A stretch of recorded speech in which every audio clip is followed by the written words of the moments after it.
Okay, so now that we're finally at day 3 of this unit, we're going to be talking about verifying. Ooh, sneeze. Sorry. Verifying identities.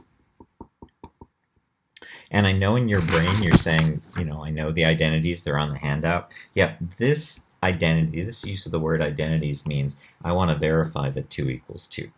That's an identity that I'm talking about. And so here, for example, where they give me secant x minus cosine x over tangent x, and say that's equal to sine x, they would like me to show that this equals that.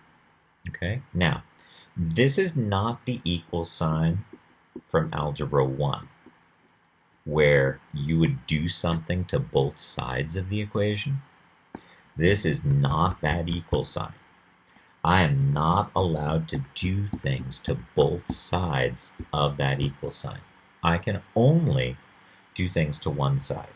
So all those properties of equality, like subtraction property of equality, addition property of equality, and I'm going to then divide both sides by 3, there's none of that in these problems.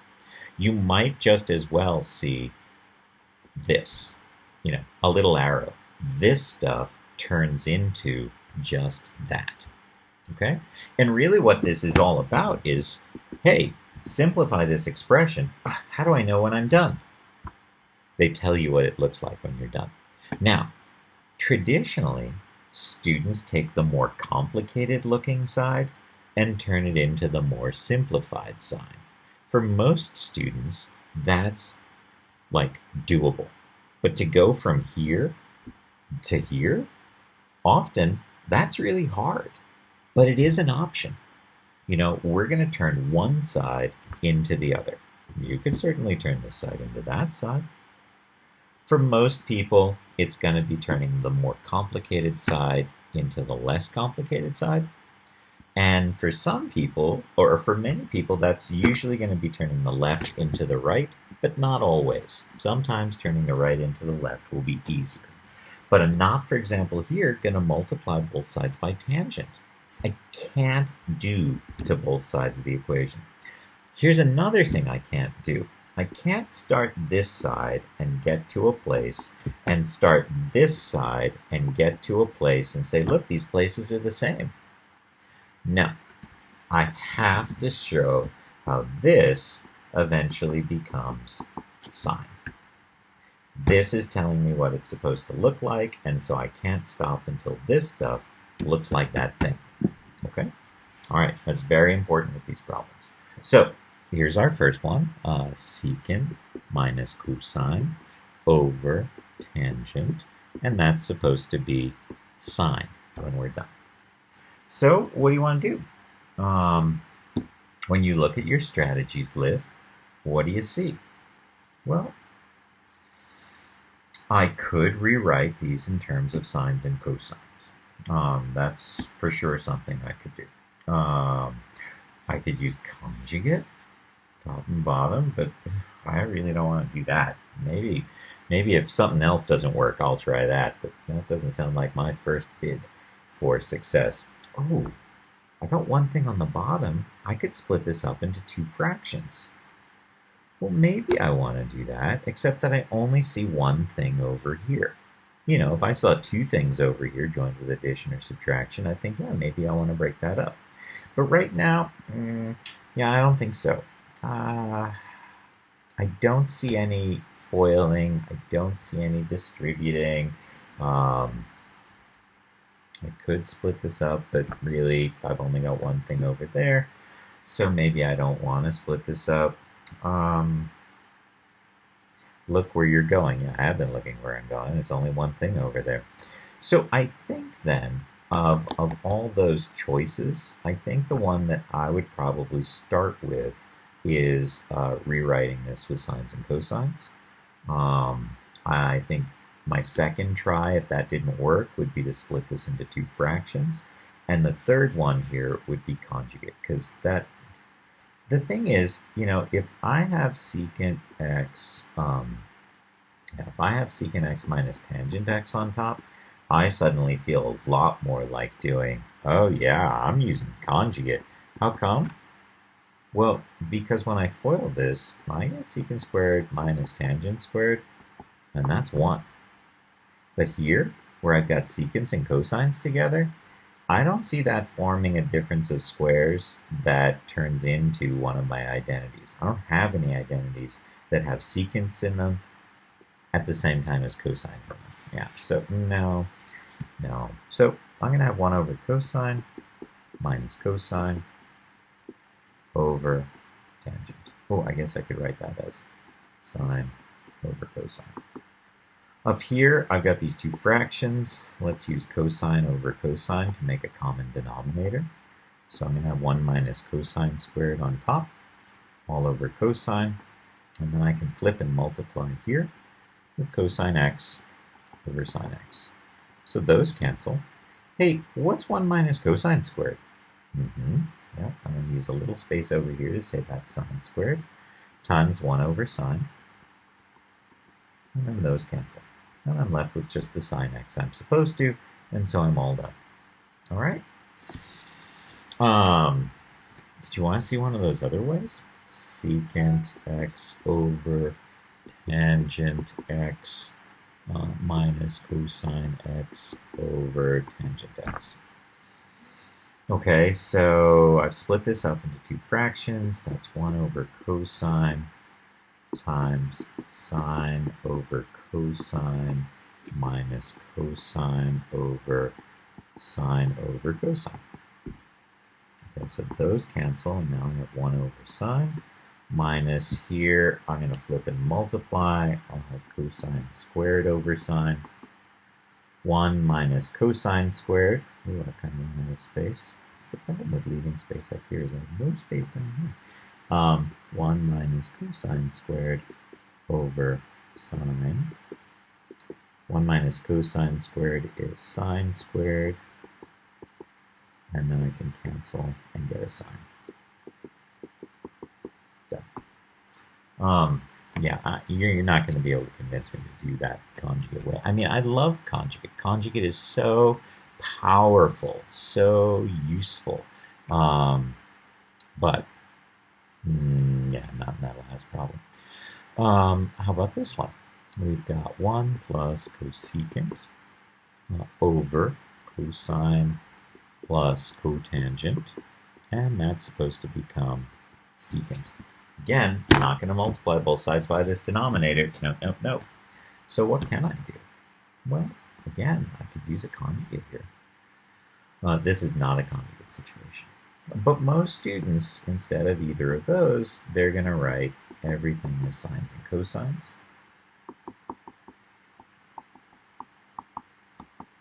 And I think what I should probably do here is make a common denominator. So I'm going to multiply here by sine x over sine x. And this one needs a sine x over sine x as well. Okay, so this then turns into sine x plus 1 over sine x. And on the bottom, we have sine x cosine x plus cosine x all over sine x. So, complex fractions, there they are again. I'm going to do flip and multiply.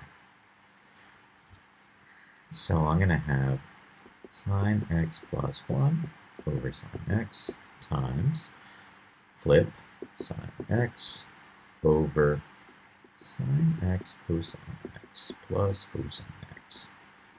Gee, I see the canceling here. Yeah, look, 2 terms and they both have a cosine. I wonder what happens if I factor out a cosine there. Times, I'm left with the sine. And cosine x divided by cosine x is 1. Oh, that's nice. And so now I've got 1 over cosine x, which is secant x. And I'm all done. Okay, yeah, I think I would like that. How about this one? 1 plus sine u over cosine u plus cosine u over 1 plus sine u, and that should turn out to be 2 secant u. 2 secant u. All right. So what I would think about doing is maybe conjugate over here. I could do conjugate here with this numerator. Most students, though, they make a common denominator. So this is going to be 1 plus sine u over 1 plus sine u. And here we have cosine u, cosine u. Okay, so on top, I've got 1 plus, on top I have 1 plus sine u times 1 plus sine u plus cosine times cosine is cosine squared u.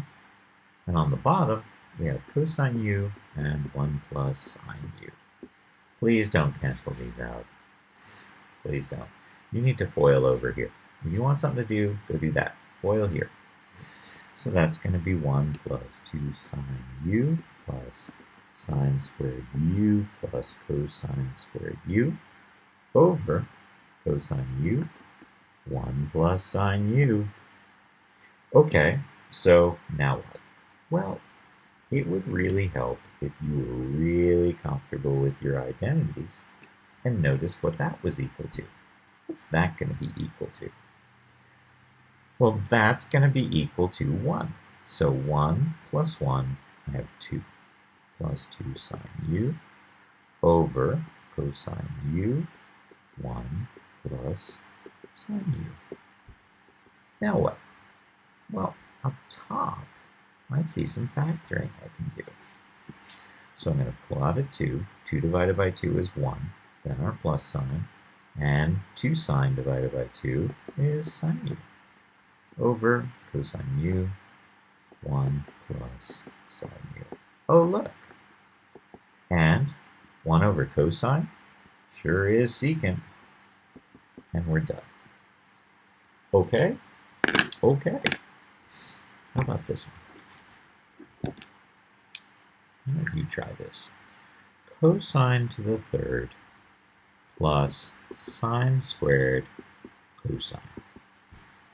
And that's to the third. Will you please show what this should end up being? And for some reason, it's not actually written down. Hold on a second while I quickly do this. Oh, this is supposed to be cosine. There we go. Show that this is equal to cosine.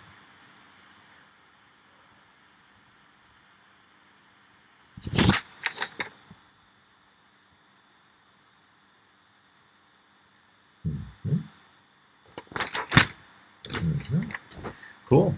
Did you factor? I can take out a cosine x from each of those, leaving me cosine squared plus sine squared. And what's cosine squared plus sine squared? That's right. See, it really helps to know your identities because now you're done. If you don't recognize this, I don't know how to get to cosine. I really don't. Cool. How about this one? How about, here it is, 1 plus sine x over 1 plus cosecant x. Well, you know, if I use, so I would be inclined to try something like 1 minus cosecant x. 1 minus cosecant x. And FOIL on top and on bottom. On the bottom, I'm going to have 1 minus cosecant squared x. On the top, 1 times 1, sine times 1, 1 times negative cosecant, and sine. Oops, sorry, that was not. So this times this and this times this, yes. Minus cosecant and then this times this.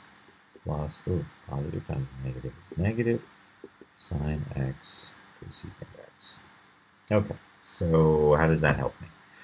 Well, I know that this cosecant is 1 over sine. And so sine times 1 over sine gives me minus 1. I have a plus 1 and a minus 1, and they cancel. And so now I have sine x minus cosecant x all over 1 minus cosecant squared x. Okay? So is this something I know? Well, here's the thing. Cosecant squared x equals 1 plus cotangent squared x. And if I subtract 1 from both sides, I get cosecant squared x minus 1 is cotangent squared x. But this is positive 1, not negative 1, and this is negative cosecant instead of positive cosecant. I guess if I factored a negative out of here, I would have negative cosecant squared plus 1 equals cotangent squared. And so if I divide by that negative, this stuff here would be negative cotangent squared x. Okay, does that help? Negative cotangent squared x. Doesn't really feel like it helps, but maybe it does. So let's be clear. Now I've got sine x minus cosecant x over negative cotangent squared x. So I think now, okay, I'm reaching for, hey, how about I write this in terms of sines and cosines? So this is going to be 1 over sine x, and this is going to be negative cosine squared over sine squared. Well, here, why don't I make a common denominator? I'm going to multiply by sine x over sine x, and so I'm going to have sine squared x minus 1 over sine x over negative cosine squared x over sine squared x. Wow, okay. Now what? Well, how about flip and multiply? What will that bring for us? 2, we'll have sine squared x minus 1 over sine x times sine squared x over negative cosine squared x. Yep, I can take that out. But what about this? This looks familiar. Sine squared x minus 1. Is that the same as 1 minus sine squared? I know 1 minus sine squared is cosine squared, but this has got a positive 1, and this has a negative 1, and this has a positive sine squared, and this has a negative sine squared. I guess if I factored a negative 1 out of everything here, I'd have negative sine squared plus 1. Oh, and so that's cosine squared, and that's negative cosine squared. Okay, so this stuff up here, negative cosine squared. Oh, times sine over negative cosine squared. Huh, look at that. Well, that's very tidy. I quite like that. All right, so, yeah, that's one approach. How about this one? How about we say 1 plus sine y, 1 plus cosecant y should end up being sine y. But this time, instead of using conjugate, let's use rewriting this as 1 over sine y. Okay, so now I'm going to multiply here by sine y over sine y to make a common denominator on the bottom.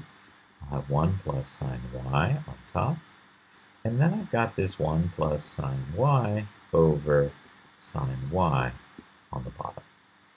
Well, if I do flip and multiply, that's going to be 1 plus sine y times sine y over 1 plus sine y.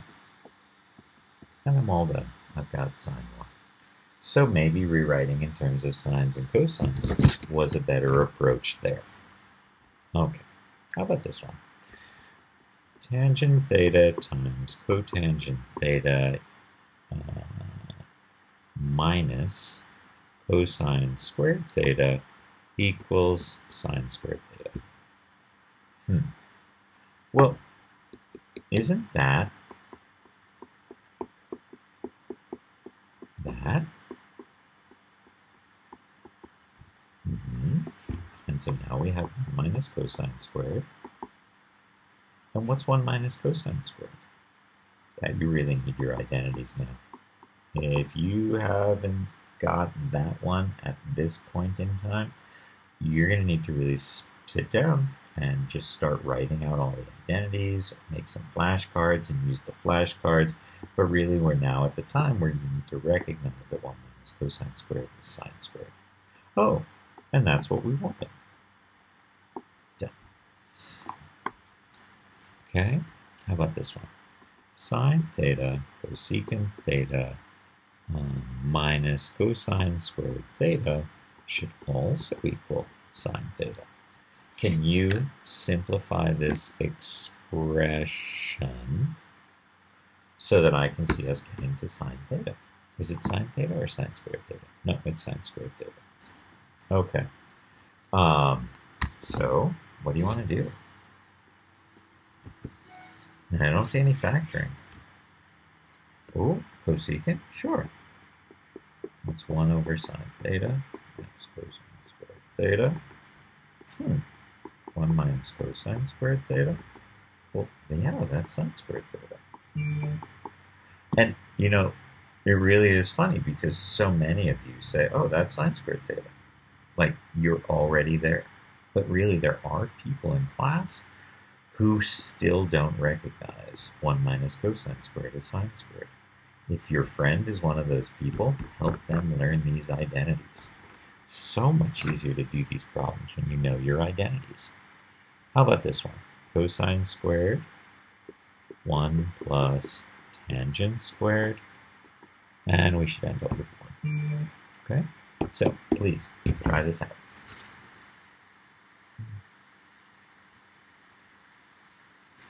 All right, so 1 plus tangent squared is secant squared. And secant squared is 1 over cosine squared. I'm left with 1. Now, I see that. I recognize that. Other students, they don't see that first. I mean, even students who know their identities. Sometimes people distribute. What about that person? Cosine squared times 1 is cosine squared plus cosine squared times tangent squared. Times tangent squared theta. Okay, now I'm not going to factor a cosine squared out of both of those because I just distributed the cosine squared. Instead, I'm going to come over here and rewrite tangent squared as sine squared over cosine squared. And so now I'm left with, and what is cosine squared plus sine squared? Yep, I'm done. Okay, gotta know my identities. Gotta know my identities. Gotta know my identities. Secant to the 4th minus secant squared theta equals tangent to the 4th, is it plus? Yes, plus tangent squared theta. Okay, so this is a situation where I really like strategy number 8. Look where you're going. I see only tangenty stuff over here. I see only secanty stuff that I'm starting with. So somehow I have to get rid of the secanty stuff and replace it with tangenty stuff. Well, so my approach to this problem, I'm going to factor on the left. I'm going to factor a secant squared, which will leave me secant squared minus, come on, secant squared divided by secant squared is not 0. Stop doing that. Secant squared divided by secant squared, 1. Okay, secant squared minus 1, that's tangent squared. Secant squared is 1 plus tangent squared. So I'm using that, the Pythagorean identity in one of its rewritten versions here. Now I'm going to distribute. I'm going to get tangent squared theta. Tangent squared times tangent squared is tangent to the 4th theta. Done. Okay. There are students who will turn this into cosines. And they'll work through, and at some point, they're going to have to turn it into sine things over cosine things to get over here to tangent squared. I think this is probably the fastest way, but it does require me both to factor, a GCF factor, and to recognize what these are, to use my trig identities for that. Okay, next. 3 sine squared theta plus 4 cosine squared theta equals 3 plus cosine squared theta. Okay, now again, I see 2 trig things here and only 1 over here. Just see cosines. Don't, yeah. So here's my thought, and maybe this should be strategy number 9.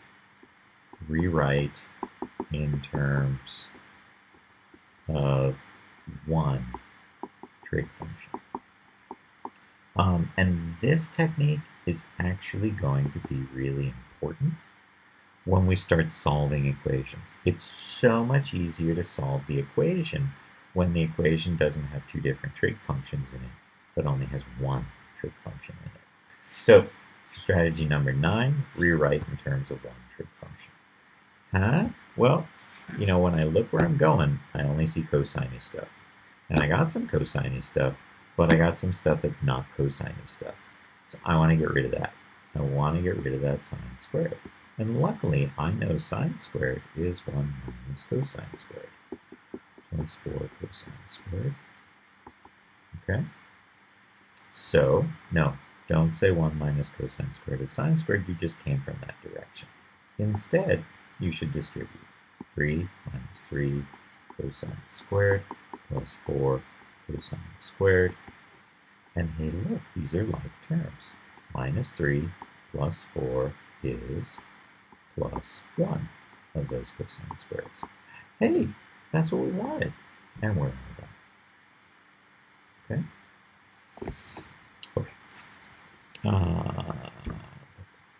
1 plus sine theta, 1 minus sine theta equals cosecant theta plus 1 over cosecant theta minus 1. So here's the thing. You can turn these into 1 over sines. And so I'm going to have 1 over sine plus 1, 1 over sine minus 1. And I can make a a common denominator. Sine theta. And so now what do I have? I've got 1 plus sine theta over sine theta. On the bottom, 1 minus sine theta over sine theta. And then I can do that flip and multiply thing. So now I'm going to have 1 plus sine theta over sine times sine theta. And I got 1 minus sine theta. And these can cancel. And I've got 1 plus sine theta over, these cancel, 1 minus sine theta. And that's exactly where I want to be, and so I'm all done. And that wasn't too bad, but it did take a bunch of steps. I mean, enough that I had to erase. So I'd like to show you strategy number 10. It's a very limited use strategy. But when you can use it, I mean, it just saves time and is fabulous. I can do this problem in 1 step using strategy number 10. Strategy number 10, magic number 1. Koopa, what does that mean?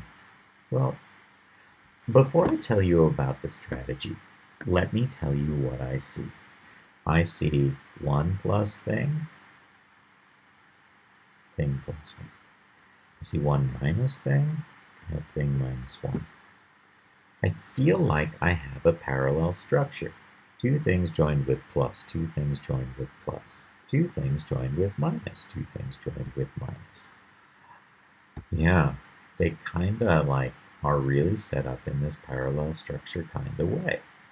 And so what I want to ask myself is, what am I going to have to multiply this by? Not all of this, just sine. What will I have to multiply sine by to turn that into 1? Or what will I have to multiply 1 by to turn it into cosecant? Oh, the answer is the same. And that's why magic number 1 is perfect. Because what I want to do, let me move this stuff over a little. 1 plus sine theta, 1 minus sine theta. So what I think is, if I take 1 and multiply it by something I get cosecant, what must I have multiplied 1 by so that the result is cosecant? I must be multiplying by cosecant. And if I'm doing it on top, I'm doing it on the bottom. This is my magic number 1. Strategy 10, magic number 1. A thing divided by itself is 1. That's why this is called magic number 1. And it turns out it's not always going to be cosecant over cosecant. I don't know what it's going to be. I know it has to be whatever it takes so that this 1, when I multiply by this, turns into that. And check it out, sine theta times cosecant theta. Well, sine theta times cosecant theta is the same as sine theta times 1 over sine theta, which gives me that 1 over there. And so in one step, this turns into that, and I'm done. I'm just done. One step and done. When can I use this? When I have that parallel structure. Look, two objects coming with addition, two objects joined with subtraction. I think I'm going to try magic number 1. Now, you don't have to, but, you know, the student who doesn't do that may work the right side. It was pretty easy turning these 1 over signs into this stuff. Yeah, we did it in 5-6 steps. But the students who are trying to turn this into that, it's really hard for them. Because here they have to say that this is 1 plus 1 over cosecant over 1 minus 1 over cosecant. And that's just a little harder on the brain. Like, we don't normally think to turn sines into cosecants. We usually think to turn cosecants into sines. You can get to that same place by making the common denominator on top and bottom and then doing the flipping and multiplying and canceling. You'll get there. But I think this is harder. I think it's harder for students to conceptualize turning a sine thing into a cosecant thing. Because for the last couple of days, we've been taking cosecant things and turning them into sine things. Right. So, 3 ways to do this problem. 1, ultra fast magic number 1. 2, work this side and turn these cosecants into sine stuffs. And 3, work this side where you turn these sine things into cosecant things and turn them into that. Okay? How about you do this one? Cosine theta plus 1, cosine theta minus 1 should equal 1 plus secant theta, and 1 minus secant theta. And we'll do one more after this. Yeah, let's do one more after this.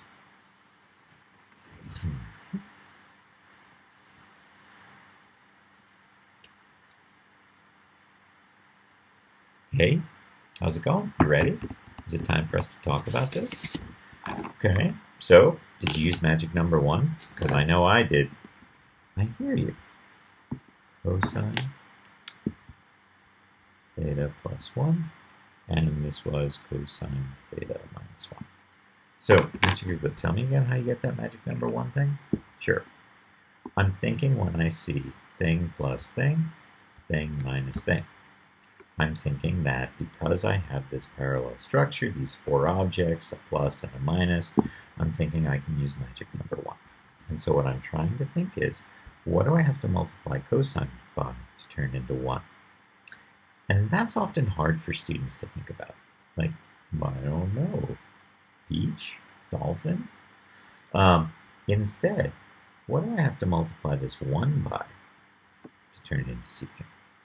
Well, 1 times what is secant?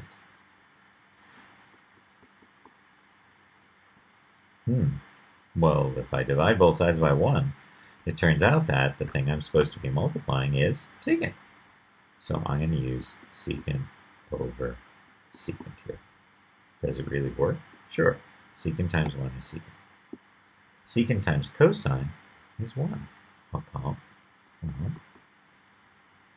Because secant is 1 over cosine. And those cancel, leaving me 1. On the bottom, secant times cosine, 1.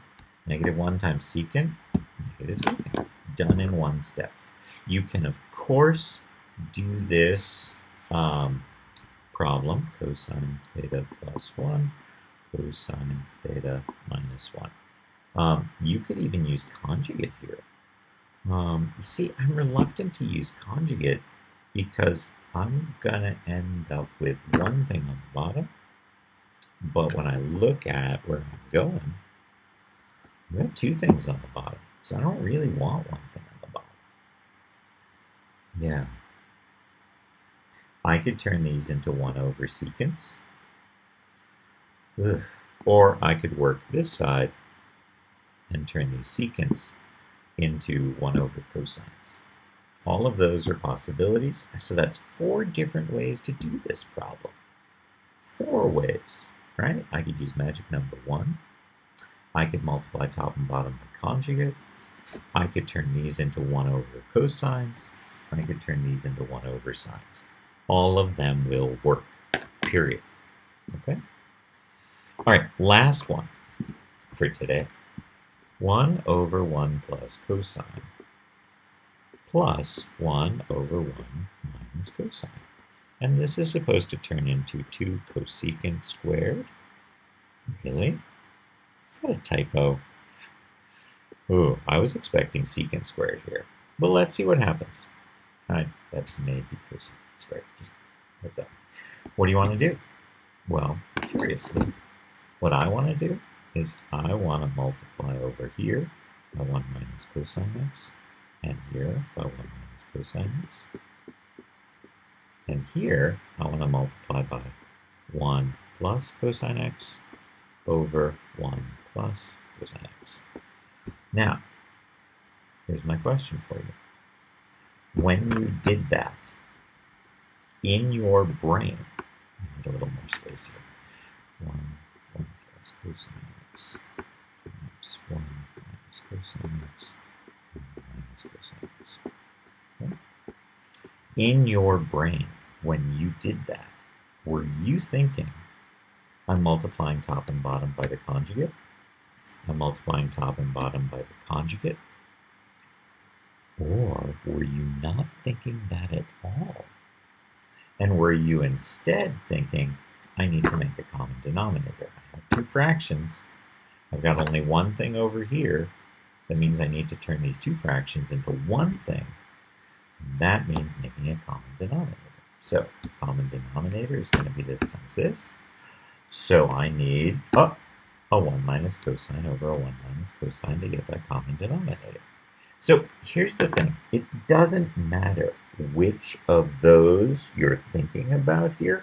It doesn't matter if you're thinking about making a common denominator. It doesn't matter if you're thinking about making a conjugate and using that here, because both of them turn out to be exactly the same result.